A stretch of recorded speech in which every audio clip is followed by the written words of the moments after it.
Hello everyone, thanks for joining me today. Let me know how long you've been playing the oud for and what you're struggling with the oud in particular, if there is anything. And yeah, I think that's about it. We'll get started in a minute. Just gonna play some music, warm up a little bit. It's the morning for me, so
so that's how I warm up when I first pick up the oud. Just try to noodle around, calibrate to the fingerboard.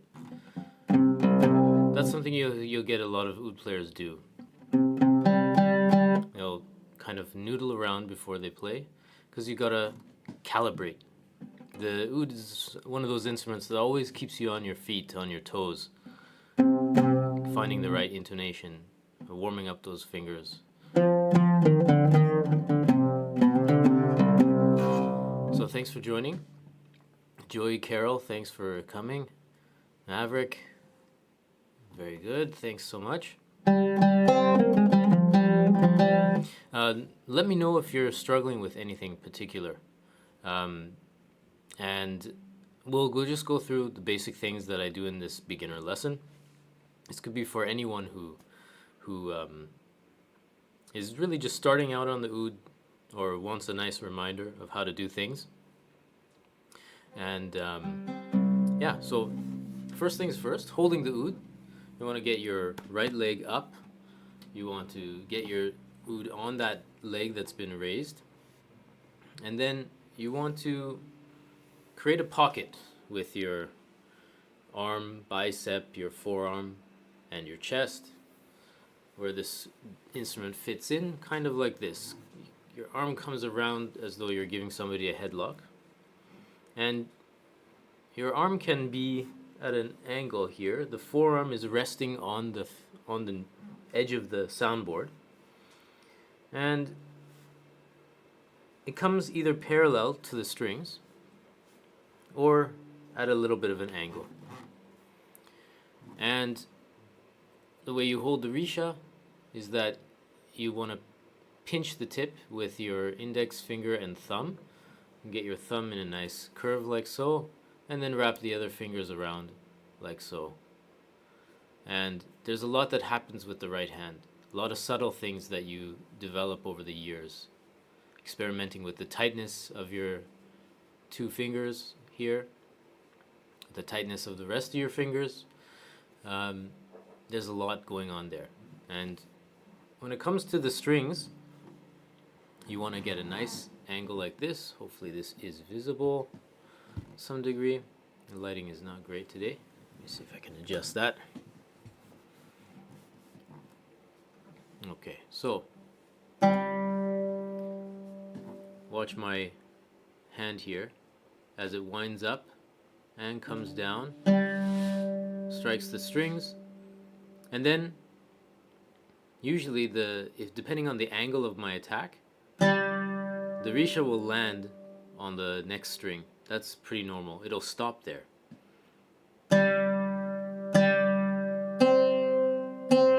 You notice when I hit the C string, it doesn't stop, but your hand just kind of gets used to stopping. Now you can adjust this angle a little bit to hit the strings at a more parallel approach too.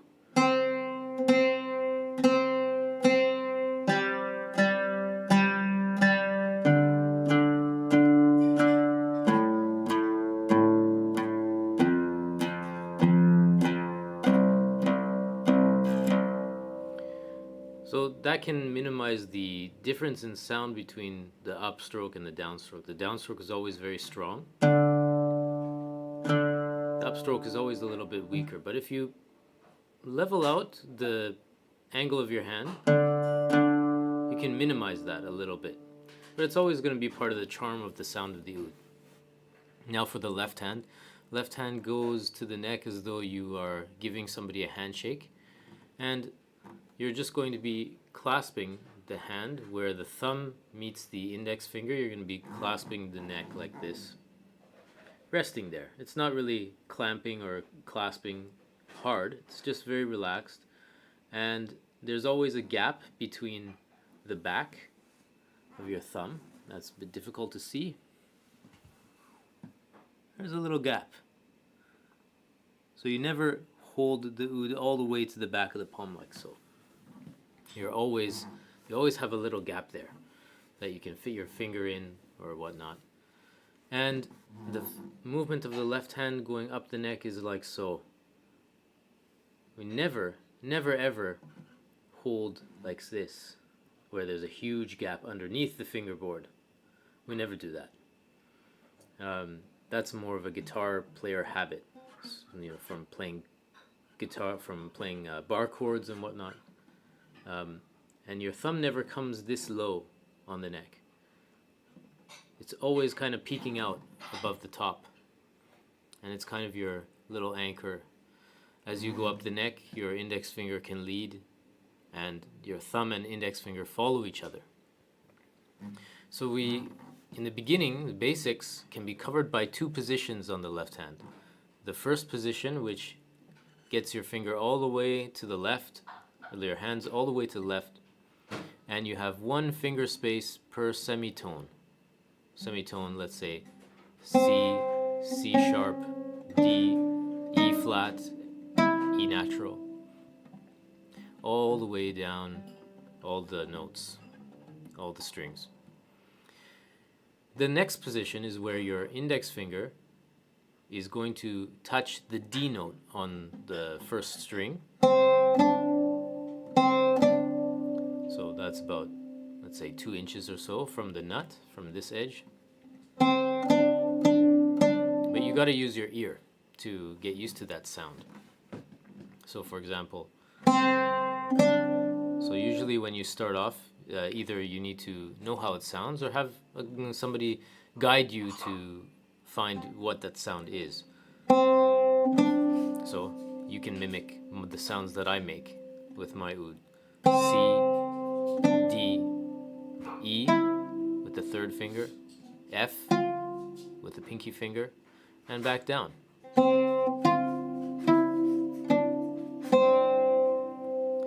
And the more you practice, the more this sound will kind of get ingrained and you'll learn the distances.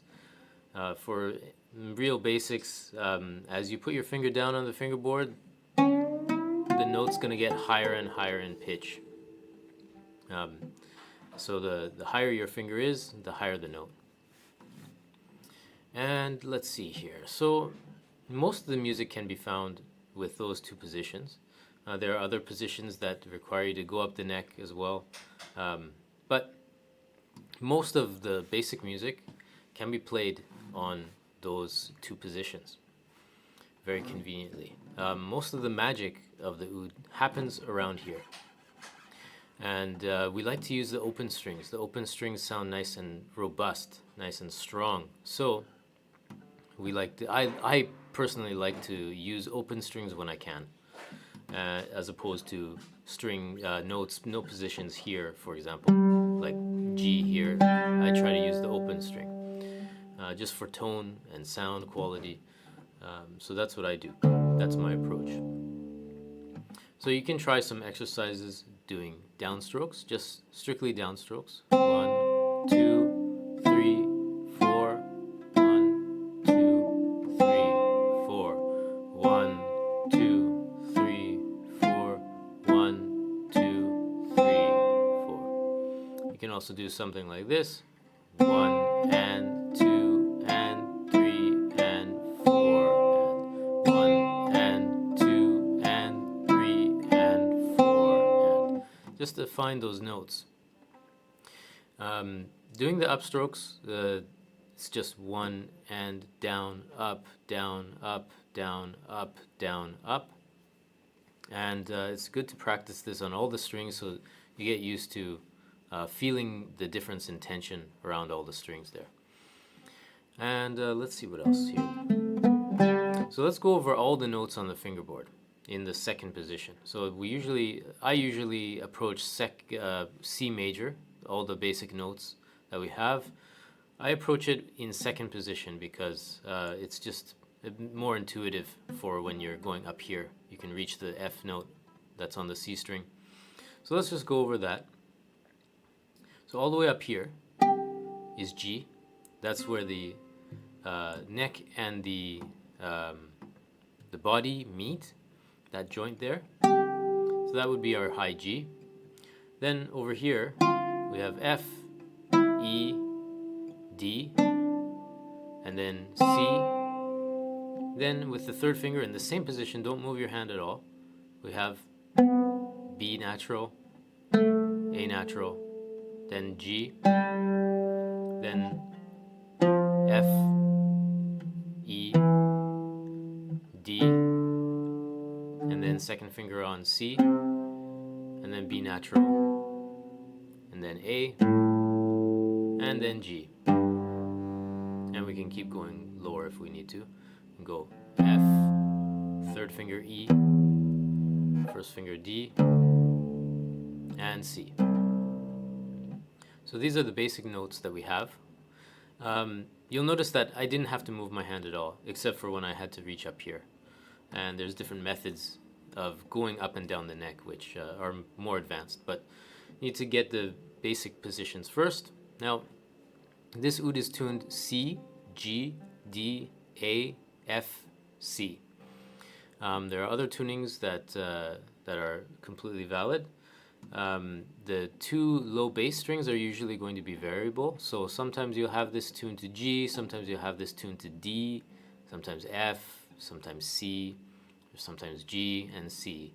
It just depends on what you need at that particular context. So sometimes if I'm playing Persian music, I might turn my F string into a G, just so that I have that G note available and open with, so I don't need to finger fret it. And that's more convenient for me for certain things that I need to do in Persian music. And in Arabic style, I like the F because I can access that F sharp. When we play maqams like Hijaz on D,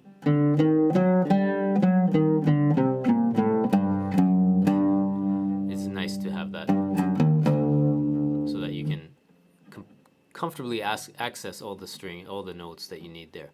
Very useful. So then let's talk about the first position. For different maqams in different contexts, you will need to learn how to move from one position to another. I want to show you my hand shape here. When I'm in first position, my fingers are very much on an angle. See, I'm using the edge of my finger to hit the press down. And that works for me. Try to avoid this verticalness. I can't even do that. That's what's comfortable for me. You may need to experiment over the years and see what works best for you. Please be patient when you're learning the oud, because it takes quite a lot of time. The oud is a very awkward instrument to hold and to get familiar with, to get comfortable with. I don't think it was less than 2 years after I was playing continuously and studying very seriously until I felt fairly comfortable with the way my hand felt on the fingerboard and reaching all the notes, and that I held the oud with limited difficulty. So give yourself, that time to get comfortable with the instrument. Yeah. So right now I'd like to talk about a couple opportunities I have, some of the things that you can learn. I do offer Zoom lessons, and usually I do a consultation before getting into the Zoom lessons, but I also offer some beginner packages, 4 lessons, and we cover all the basics. And this is meant for people who are really just picking up the oud as their first instrument. And you're going to learn all the basics of that, all the basic notes, all the notes on the fingerboard over the 4 weeks, and you'll learn your first simple song, a traditional song. And you'll learn a bunch of exercises that will help you develop the right foundation for your oud playing that will last you until however long you develop. So over the 4 weeks, we learn all the notes on the basic position for C major. We learn a song in C major, a traditional song, and you'll learn a lot of exercises. And that costs $160 for the whole 4 lessons. So it's a little bit cheaper than my one-off lessons. I also offer another package of 4 lessons for, let's say, more intermediate people who have some facility on the oud but want to focus more on making their music sound more beautiful, focusing on ornaments and embellishments and what we do there. So I have a specific kind of curriculum that I have developed and work on ornaments and embellishments over those 4 weeks. You learn things like developing your tremolo, how to exercise that, grace notes, hammer-ons, pull-offs, intonation, working on intonation, doubling up, adding these techniques in certain areas of the music that will embellish the melody. You'll notice that Arabic music and Turkish music is very unembellished in the notation that's read. So you really have to interpret how you want to play it and bring it out a certain way. Not all the details are going to be written out. And so interpretation is really important to learn on the oud and how to spice things up a little bit and add different things. We can also talk about vibrato, how to develop that. So that's, again, the same deal, $160 for 4 lessons. And, we'll try to help you learn those ornaments and figure that all out. So that's what I'm offering this month. If you need something else or you want to discuss with me, I also have the consultation option, and you can get all this information at a link that I'll send here. And then after I share the link with you, I'd like you to ask any questions you have about playing the oud, or whether it's beginner or advanced, doesn't matter. You can ask anything you want, and I'd be happy to answer any of your questions. So I'm going to put the link to the consultation section here, so bear with me. And if you have any questions on the top of your head right now that you want to get it in the chat so that I can read it and answer your question in more detail. All right, here we go.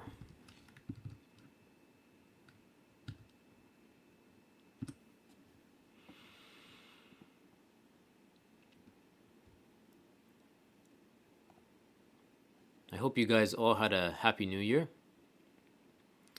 and I hope it was safe, relaxing. I had a very quiet, relaxed new year. I really enjoyed the quiet time. All right, I'm going to put the link to the consultation there.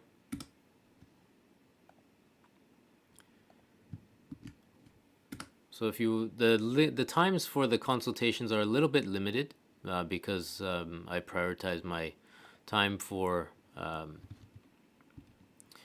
teaching and whatnot. So I'll share. Can't share my screen quite easily here. So, for example, if you go to that link, you can see for Eastern Time, United States, Canada. Most of the time I have like 7 p.m., 7:30, can chat. Some days are a bit late, like 10:30 p.m., 10:30 p.m., 10 o'clock. So some of the times there are limited. If none of these times work, then what we can do is you just email me, and here's my email. We can set something up that's a bit different, but hopefully some of those times will work for you.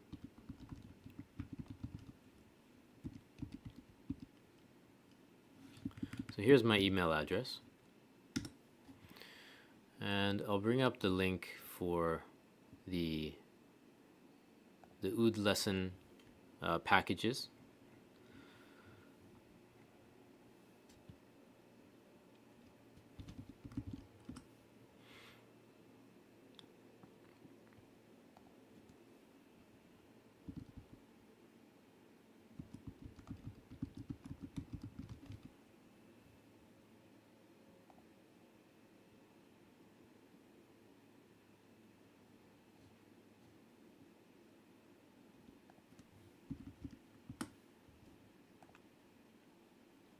So yeah, get all your questions out, and be happy to answer all these great questions I'm seeing here.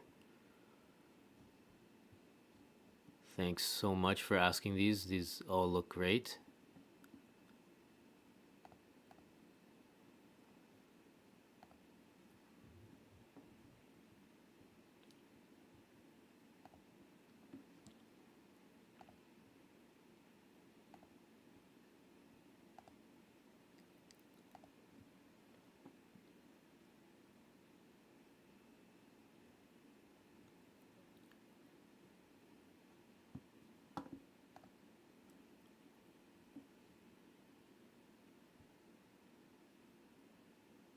All right, great questions coming out here. I love that. Thanks for being patient here while I get these links.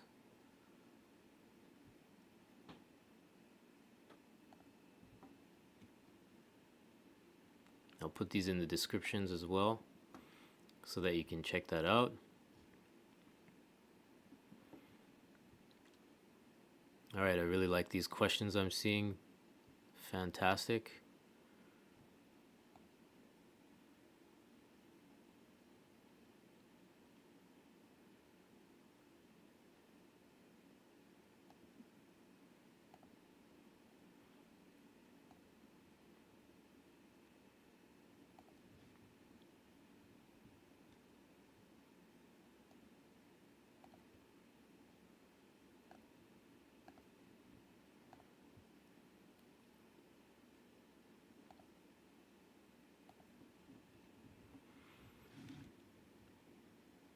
Link is coming. Link is coming. Okay, here we go. All right, I'll put the link in the chat there. So that will take you to PayPal, where you can purchase the beginner oud lessons, the package of 4 lessons to get you started. You learn all the basic notes and exercises for the right hand, left hand, and you learn your very first simple song on the oud. I'm going to put this in the description too. Hopefully that saves right away.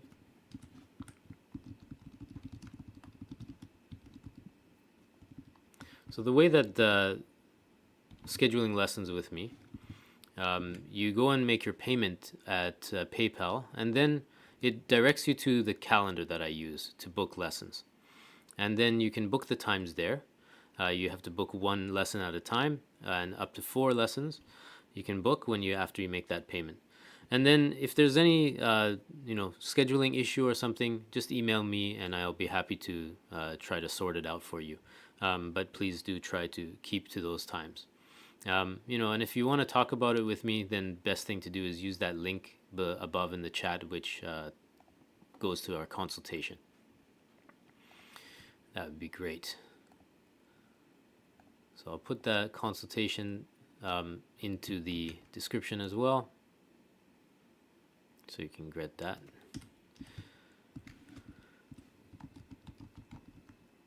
All right, let's answer some questions.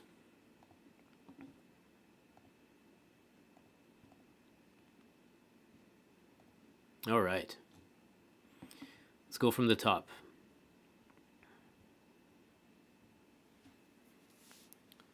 All right. Thanks, Joy. I'm glad you like the oud. It is a Yildirim Palabiak oud. It's a very nice oud. I really enjoy this oud. One of the smoothest playing experiences I've had. Just feels like you're driving a sports car. Hi, Max. Yeah, good comment. Arabic music is actually written as bare bones and meant to be embellished by the player. That's right. I don't think, though, I personally don't think there's any excuse not writing in the ornaments that a composer wants to hear, though. I honestly think it's more of a practical time-saving issue, or you could say it's just laziness, not wanting to write all the ornaments in there, depending on your perspective.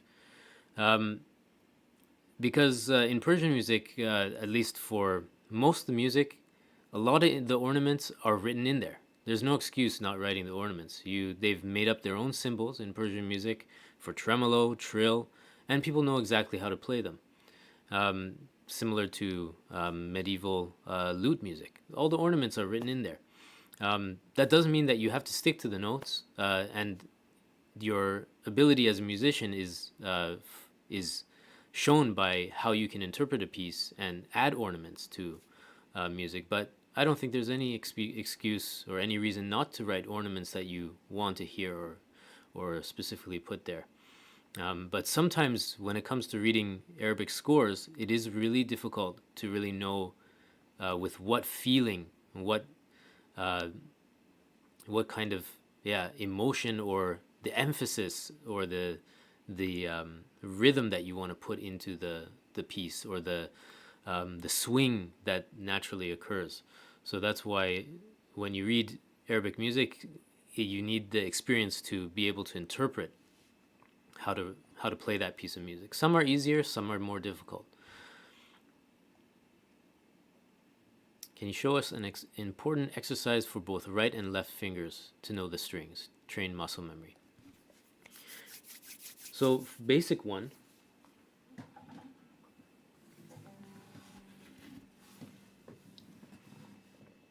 So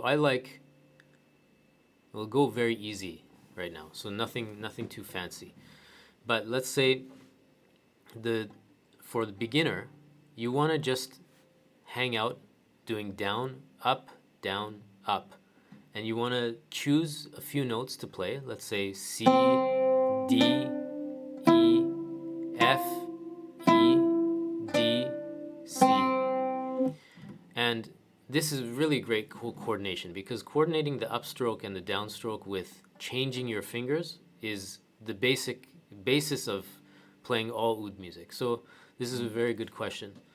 So this is what I do and what I show beginners to try and practice. One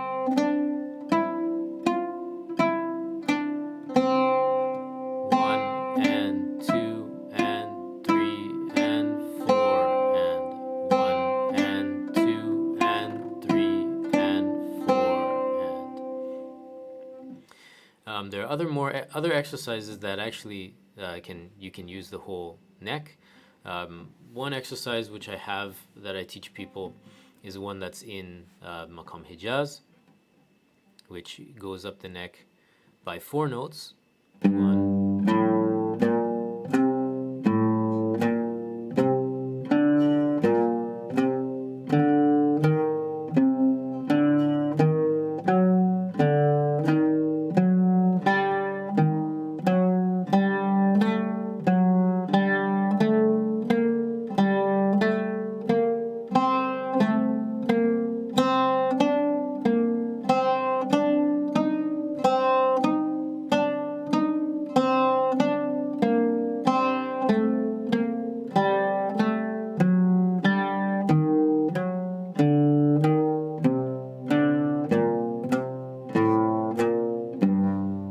Great exercise. This really fueled my improvement when I was learning how to play. It would be my warm-up exercise every day. It really helps this stretch between E flat and F sharp for the first finger and the pinky finger. And you know, I'd practice it to try to get it faster and faster every day, and more fluid with a nice, clear, clean sound. That's what you've got to go for. And you use down, up the whole way. If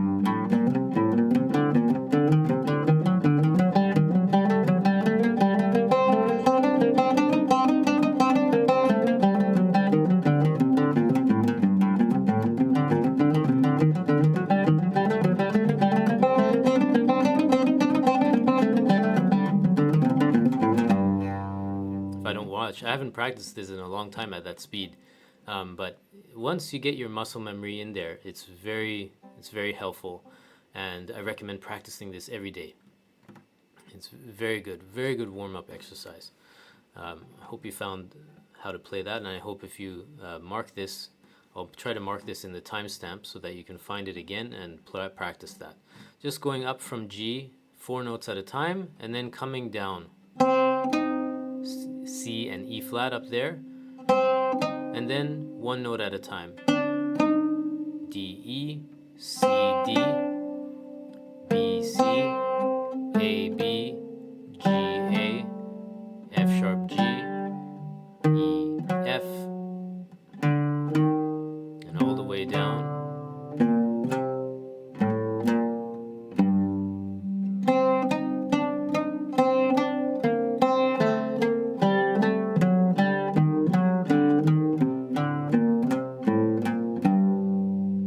Really good exercise.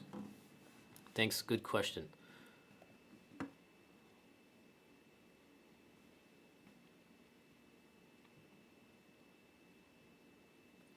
All right, what's the best oud to buy? That's a great question. I don't know. It depends on your budget, and it depends on your needs, what kind of music you play. The best oud for a Turkish musician is going to be different than the best oud for an Arab musician or a Persian musician. It depends on what you like as well. Depends on your budget. Budget is most important because you can, let's say, under $1,000, what's the best oud to buy?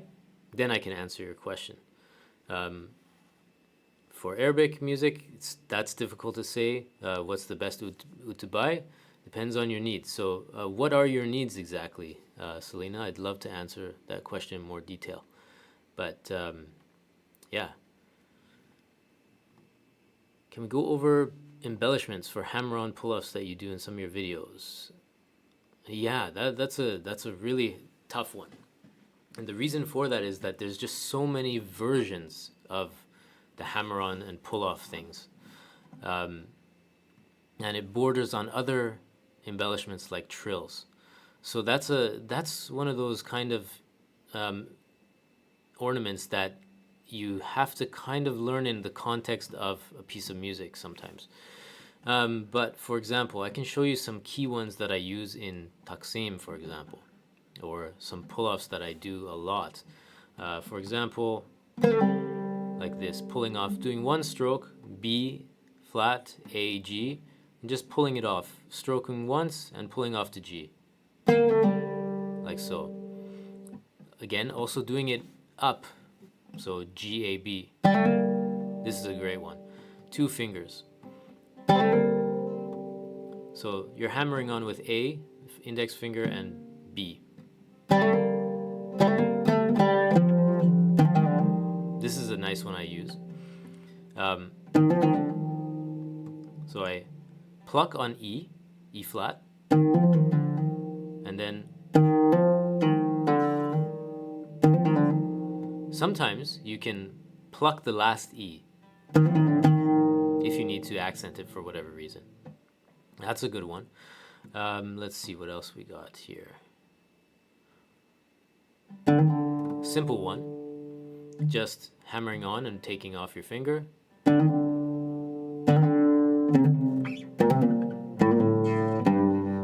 This is a good exercise. So we're using D, E flat, C, and D. One nice way to do it on the closed position here of C. First finger, third finger. And going down, shifting down with your first finger.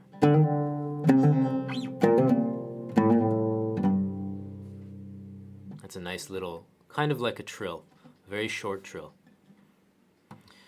Let's see if I can think of anything else on the top of my head. Oh yeah, this one is nice. This is one that I teach in the ornaments lessons. So we do one stroke on C, then hammer on D, E, and then let go for D to sound.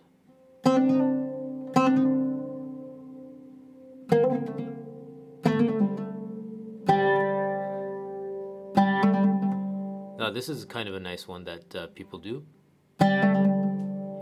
It's kind of like a delayed little trill. Gotta get that finger dexterity though. Here's one that Turkish musicians often play. They'll find like this, it's not quite a note, but they'll play, they'll kind of mute with their third finger. Kind of playing that overtone there. That's found kind of around the major third interval. So let's say you put your third finger around B natural. You kind of let the sound from the fingerboard come out as you play.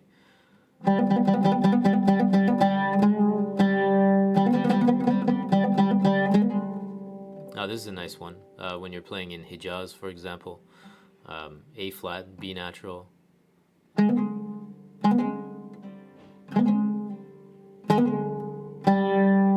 So pluck, hammer on, let go. Another stroke. So I hope that helps. Hope that gives you something to work on. Process for practicing. Do I practice scales in a particular way? That's a good question. My process for practicing is I usually recommend people to warm up a little bit and spend some time reviewing material that gives you confidence and keeps your memory fresh, keeps your fingers fresh and everything, and then spend some time working on new material. I don't always, just with life and stuff, I don't always follow that myself, but that's a good way to really be efficient with your time. So that's what I do.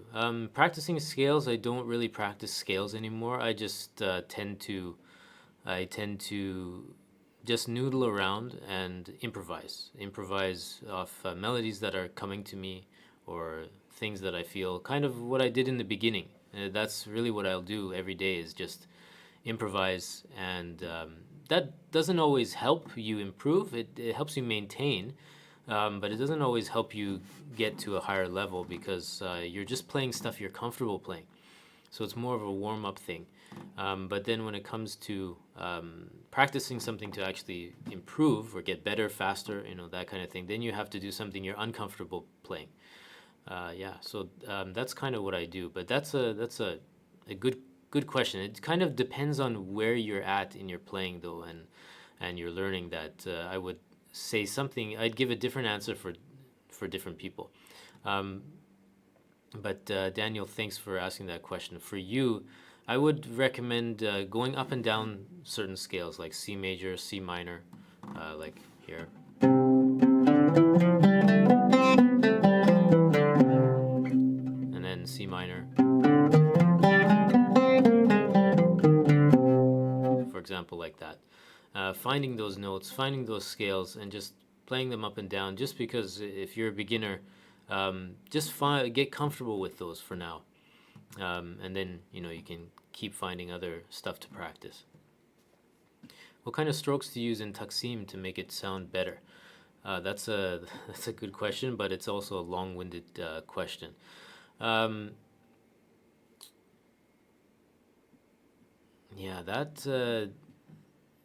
think that kind of question has to be answered more in context. Let's say playing a phrase. I just posted a Taksim video talking about the drone. So find that on my channel. Just doing a simple down-up stroke to create a pause on certain notes.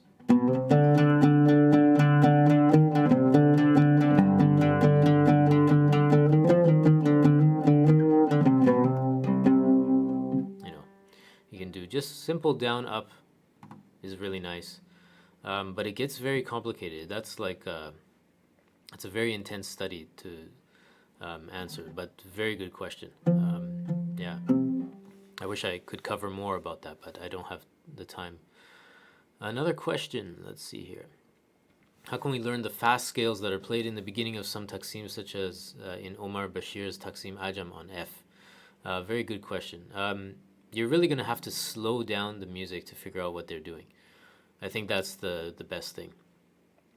And figure out what key of music he's playing. So if he's playing an Ajam on F, then that gives you an idea of what notes he's going to be using. That's the way to go. You're going to have to slow it down and listen to it note by note, maybe make a note of all the notes. And then look at his hand. He's probably going to be doing a down-up pattern all the way through. Yeah, so that's what I would recommend, how to figure those things out. Why don't I use the fa tuning? I actually just tuned put a set of fa strings on one of my other ouds. I really prefer the sound of the low register of the oud, and that's really where I think the oud sounds the best. So that's why I use this do. But it's not bad to use fa. I have another video where I discuss it in more detail, why I hate fa tuning, but I just don't like the sound very much. It's just not my cup of tea. I like the low sounding. Best miking techniques for the oud. Yeah, I think you have to experiment. You have to experiment with positioning. I don't think there's any ideal position that'll work for everybody or for every oud. Every oud is different, so it requires different things. That's not really my area of expertise. I just go with what I like, and that's something that takes years of experience. I did an interview with Ahmed Al-Khatib, a Palestinian oud player living in Europe. That interview's on the YouTube channel. He talks a little bit about that. Take a look at that interview and check it out and see what he says.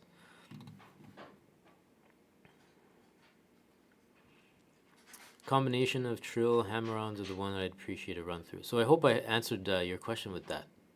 That's great. Great question. So would you recommend practicing blindfolded? I don't think you need to recommend blindfolded. Some people like to use a mirror and train themselves to look at the mirror to find the spots. I just use my ear most of the time. Unless I'm going up the neck, then I need to use my eyes too. But you know, it starts to, after you get the muscle memory in there, then you won't need to look so much. But just kind of look in a different direction. Look up. Try looking in different places as you practice. I never really practiced blindfolded or anything. Yeah, good question. Have you ever thought of writing a complete oud book?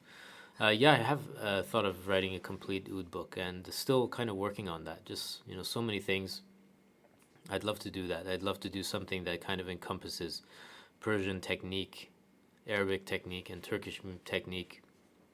Kind of put them all in one. But yeah, definitely that's on the burner for sure. All right, thanks so much, guys. So do check out the links in the description if you're interested in getting more hands-on help with your oud playing. I really appreciate you guys coming out today, and I hope you guys had a happy new year. Thanks so much. And if you haven't already, if you're not already on the newsletter list, do get on it. We're going to be talking a lot about Taksim this month, so there's going to be some great information that I'll be sharing that in the newsletters. So all the links there are in the description. Take a look. Email me if you have any questions. Happy to email you and answer. Thanks so much for coming out. Have a good one.